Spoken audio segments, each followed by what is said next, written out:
Renungan Pagi Menjadi Putra dan Putri Allah oleh Ellen G. White, 2 Juli 2021. Mari kita berdoa. Bapa kami yang di sorga, Allah pencipta langit dan bumi, laut dan segala isinya, Allah yang maha besar, satu-satunya Allah yang benar, yang kami sembah selalu melalui anak-Mu yang tunggal, Yesus Kristus. Terpujilah Yesus, anak Allah yang maha tinggi, yang adalah roti hidup bagi kami. Pada pagi hari ini kami bersyukur boleh bangun dan berbakti, dan sebagaimana membaca dan mendengarkan nasihat firman-Mu, kiranya ini menjadi pembaharuan bagi masing-masing kami. Beserta kami sepanjang perbaktian ini, kehendak-Mu yang jadi, ampun kami akan dosa dan salah, karena kami berdoa hanya dalam nama anak Allah yang tunggal, Yesus Kristus, yang adalah Tuhan dan Juru Selamat kami. Amin. Renungan hari ini akan dibacakan oleh Saudara George Kim dari Malaysia. Silahkan, Saudara George. Baik, selamat pagi saudaraku dalam Tuhan. Renungan kita pada hari ini 2 Juli 2021 bertajuk Untuk Mempelajari Alkitab. Sebab segala sesuatu yang ditulis dahulu telah ditulis untuk menjadi pelajaran bagi kita, supaya kita teguh berpegang pada pengharapan oleh ketekunan dan penghiburan dari kitab suci. Roma 15 ayat 4. Kitab suci ini telah bertahan dari serangan iblis, yang telah bergabung dengan manusia jahat untuk membuat segala sesuatu yang berasal dari karakter ilahi menjadi terselubung dalam kabut dan kegelapan. Namun Tuhan telah memelihara kitab suci ini oleh kuasa ajaib-Nya sendiri dalam bentuk yang sekarang suatu peta atau buku pedoman bagi keluarga manusia untuk menuntun kepada mereka jalan menuju surga.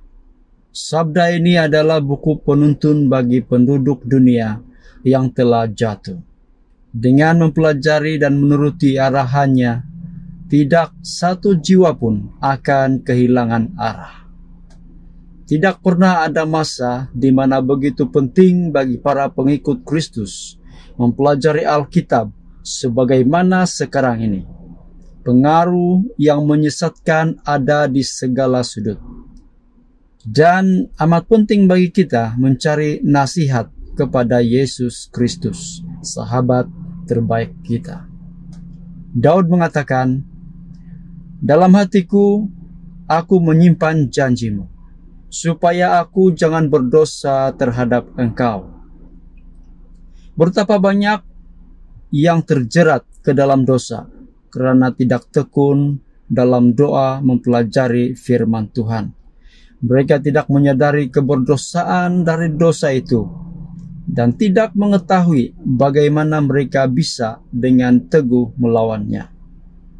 Kita hidup di masa yang penuh bahaya, dan saat kita semakin dekat dengan penutupan sejarah bumi, tidak akan ada keselamatan bagi mereka yang tidak mengenal firman Allah.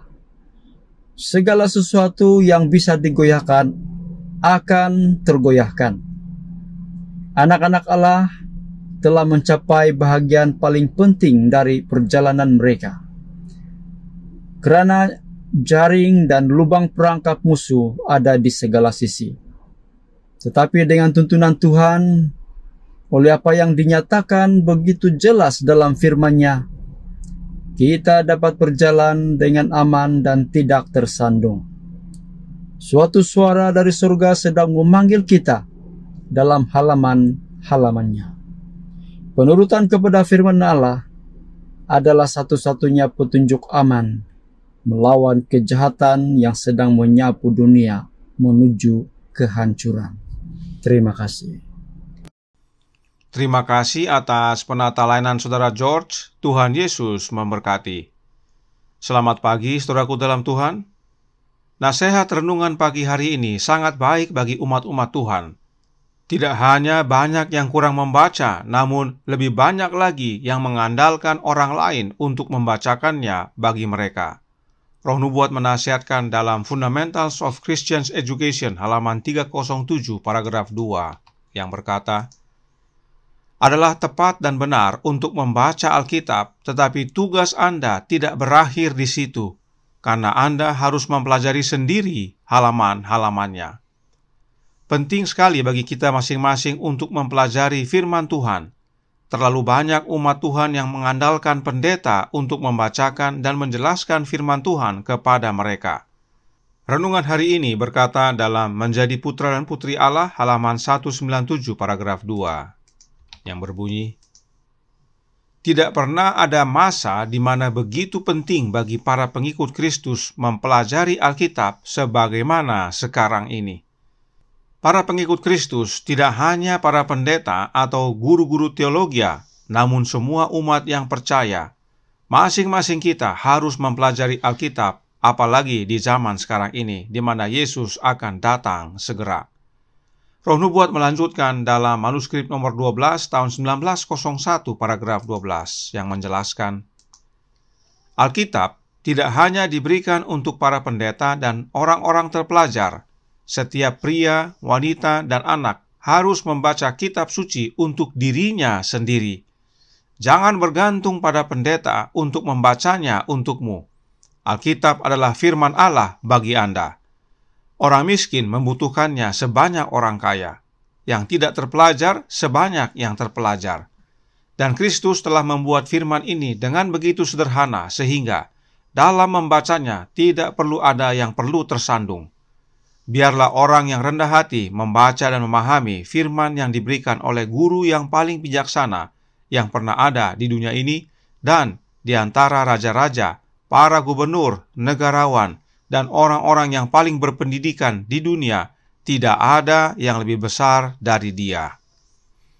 Saudaraku dalam Tuhan, ini adalah amaran keras bagi umat-umat Tuhan. Karena banyak yang mengandalkan pendeta dan kaum terpelajar seperti ahli teologi untuk membacakan Alkitab bagi mereka. Padahal Alkitab adalah untuk semua orang dan guru Alkitab adalah Kristus. Murid-murid Yesus bukanlah dari kaum terpelajar, tetapi mereka mau diajar oleh Yesus. Bahkan dari antara mereka ada hanyalah seorang nelayan. Kita semua bisa belajar firman Tuhan dan mengerti karena kita punya guru agung yang lebih besar dari siapapun di dunia ini, yaitu Yesus Kristus. Dan ajaran Yesus sederhana serta jelas. Nah, dalam mempelajari Alkitab perlu ingat kembali nasihat berikut ini dari manuskrip 53 tahun 1902 paragraf 41 yang berkata, "Mereka yang percaya pada firman Allah sebagaimana hal itu dibaca sedang berjalan dalam terang, karena Alkitab adalah penafsir dirinya sendiri." Penting untuk mempelajari Alkitab sebagaimana itu dibaca, atau sebagaimana tertulis, karena yang ditulislah yang bisa kita baca. Jangan baca apa yang tidak tertulis. Kemudian, dalam Testimonies for the Church volume 4 halaman 499 paragraf 1, Roh Nubuat melanjutkan, "Ketika Anda menyelidiki Alkitab dengan hasrat yang sungguh-sungguh untuk mempelajari kebenaran, Allah akan menghembuskan roh-Nya ke dalam hati Anda dan membuat pikiran Anda terkesan dengan terang firman-Nya. Alkitab adalah penerjemah dirinya sendiri." Satu perikop menjelaskan yang lain. Dengan membandingkan ayat-ayat yang merujuk pada subjek yang sama, Anda akan melihat keindahan dan harmoni yang belum pernah Anda impikan. Inilah cara belajar Alkitab yang benar, yaitu dengan kuasa Allah. Roh-Nya Allah yang kudus dihembuskan kepada hati dan pikiran kita. Dan kuasa Allah tersebut atau roh-Nya itu bukanlah oknum yang lain. Dan membandingkan bagian demi bagian serta ayat dengan ayat sesuai konteksnya, maka kebenaran akan nyata dan memerdekakan. Nah, bagaimana caranya agar kita dapat memiliki roh Allah dalam hati kita? Kemenangan akhir halaman 499 paragraf 1 menyatakan, "Bapa memberikan roh-Nya kepada anak-Nya tanpa batas, dan kita juga bisa mengambil bagian dalam kepenuhannya. Melalui Yesus, kita dapat menerima roh-Nya Bapa, sebab anak Allah adalah satu-satunya jalan kepada Bapa. Tidak ada yang datang kepada Bapa kalau tidak melalui anak Allah." Yohanes 14 ayat 6. Nah, mengapa ini semua penting sekali kita ketahui? Karena roh nubuat berkata dalam Kemenangan Akhir halaman 630 paragraf 2 yang berbunyi, "Jikalau manusia menerima Alkitab sebagaimana ia dibaca, jikalau tidak ada guru-guru palsu yang menyesatkan dan membingungkan pikiran mereka, pekerjaan akan tercapai yang membuat malaikat-malaikat senang dan yang akan membawa ke pihak Kristus ribuan orang yang sekarang sedang mengembara dalam kesalahan." Salah satu penyebab munculnya guru-guru palsu adalah karena tidak menerima Alkitab sebagaimana itu dibaca. Karenanya penting sekali untuk mempelajari kebenaran dari apa yang tertulis di dalam Alkitab dan sebagaimana itu dibaca. Mungkin ada yang bertanya, apakah ada contohnya? Ada, mari kita baca ayatnya, 1 Korintus 8 ayat 6 yang berkata, "Namun bagi kita hanya ada satu Allah saja, yaitu Bapa, yang daripadanya berasal segala sesuatu dan yang untuk Dia kita hidup, dan satu Tuhan saja, yaitu Yesus Kristus, yang olehnya segala sesuatu telah dijadikan dan yang karena Dia kita hidup." Roh nubuat tadi mengatakan agar kita percaya pada firman Allah sebagaimana hal itu dibaca, maka kita berjalan dalam terang. Nah, dengan jelas ayat ini berkata, hanya ada satu Allah saja, yaitu Bapa, dan hanya satu Tuhan saja, yaitu Yesus Kristus. Jelas dan sederhana. Siapa yang percaya akan hal ini berjalan dalam terang. Lalu ada yang bertanya, di manakah Allah Roh Kudus sebagaimana ajaran Trinitas? Kenapa tidak disebutkan oleh Paulus dalam ayat ini? Nah, oleh karena itu, ada guru teologi di dalam gereja Advent yang mengajarkan bahwa dalam membaca ayat ini perlu cara yang berikut ini. Argumen from silence. Dikatakan diam berarti bahwa hal yang dimaksud, sebut saja X, tidak disebutkan dalam dokumen yang tersedia. Jika disebutkan, maka dengan kualifikasi umumnya itu akan terbukti ada. Karena X tidak disebutkan, X tidak dapat dibuktikan ada. Kesimpulan alami lebih lanjut dari bukti ini adalah bahwa X tidak ada. Poin dasarnya adalah jika X benar-benar tidak ada, maka satu-satunya jejak yang bisa ditinggalkan oleh fakta dalam bukti adalah keheningan bukti terhadap X. Pada saat yang sama, kesimpulan semacam itu harus bersifat sementara. Jika kemudian ditemukan dokumen yang menyebutkan X, maka X terbukti ada. Satu positif dapat membatalkan sejumlah negatif. Satu suara menyangkal semua keheningan. Sesuai penjelasan dalam website Universitas Massachusetts, ini adalah salah satu metode dalam mempelajari sejarah. Untuk mempertimbangkan sesuatu yang tidak tertulis dalam tulisan sejarah tersebut. Namun, sesuatu tersebut bisa saja tertulis dalam tulisan sejarah lainnya dan atau ditemukan kemudian dalam tulisan lainnya, maka sesuatu yang tidak tertulis tadi bisa menjadi ada. Jadi, ini adalah metode untuk belajar sejarah manusia dan oleh guru teologi Gereja Advent telah diaplikasikan untuk membaca Alkitab. Mohon maaf, saudaraku dalam Tuhan, tidak ada nasihat firman Allah dan roh nubuat untuk menggunakan metode ini dalam membaca Alkitab. Tidak ada. Ini adalah cara manusia dan bukan cara Allah. Nasihat roh nubuat adalah seluruh isi Alkitab harus diberikan kepada orang sebagaimana itu dibaca. Sebagaimana Alkitab dibaca artinya sebagaimana itu tertulis. Karena yang tertulislah yang dapat dibaca. Yang tidak tertulis tidak perlu coba-coba dibaca. Mari kita gunakan nasihat roh nubuat dan bukan cara manusia di dunia ini. Nah, sang guru teologi kemudian berargumen bahwa Allah Roh Kudus itu meski tidak disebutkan dalam 1 Korintus 8 ayat 6, tetapi ada satu pasal khusus untuk Allah Roh Kudus, yaitu 1 Korintus pasal 12, yang berisi tentang karunia roh. Kembali, mari kita pelajari Alkitab sebagaimana itu dibaca. 1 Korintus 12 ayat 11 berkata, "Tetapi semuanya ini dikerjakan oleh roh yang satu dan yang sama, yang memberikan karunia kepada tiap-tiap orang secara khusus, seperti yang dikehendakinya." Roh tersebut memberikan karunia untuk apa? untuk pelayanan. Bisa baca ayat 4 dan 5 yang berkata, ada rupa-rupa karunia tetapi satu roh, dan ada rupa-rupa pelayanan tetapi satu Tuhan. Jadi, karunia tersebut untuk pelayanan. Pelayanan siapa? Mari kita baca ayat 27 dalam pasal yang sama. 1 Korintus 12 ayat 27. Kamu semua adalah tubuh Kristus, dan kamu masing-masing adalah anggotanya. Inilah pelayanan yang dimaksudkan, yaitu pelayanan dari tubuh Yesus, yaitu kita umat-umatnya. Inilah yang kita baca dalam Alkitab. Nah, ingat tadi Roh Nubuat berkata, dalam belajar Alkitab kita perlu membandingkan ayat dengan ayat. Mari kita lihat ayat-ayat berikut yang ditulis oleh Paulus yang sama, agar memahami siapa yang memberikan karunia roh tersebut, atau siapakah roh itu. Efesus 4 ayat 7-12 yang menjelaskan, tetapi kepada kita masing-masing telah dianugerahkan kasih karunia menurut ukuran pemberian Kristus. Itu sebabnya kata Nas, tatkala ia naik ke tempat tinggi, ia membawa tawanan-tawanan. Ia memberikan pemberian-pemberian kepada manusia.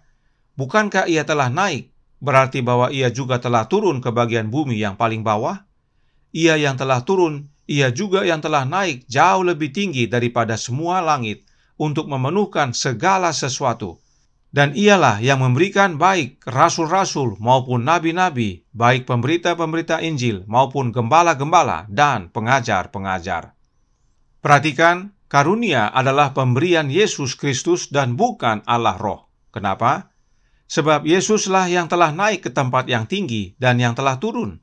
Kemudian para pelayan tersebut adalah anggota tubuh Yesus. Dan jika disebut tubuh Yesus, maka sudah pasti kepalanya adalah Yesus juga. Tidak ada tubuh yang berbeda dengan kepalanya. Jadi tubuhnya adalah tubuh Yesus dan kepalanya adalah Yesus, bukan yang lain. Karenanya, Yesuslah yang menganugerahkan karunia roh tersebut. Yesuslah yang mengendalikan dan memberikan kemampuan kepada anggota tubuhnya. Jadi, roh tersebut adalah Yesus itu sendiri, karena Yesus adalah roh yang menghidupkan. 1 Korintus 15 ayat 45.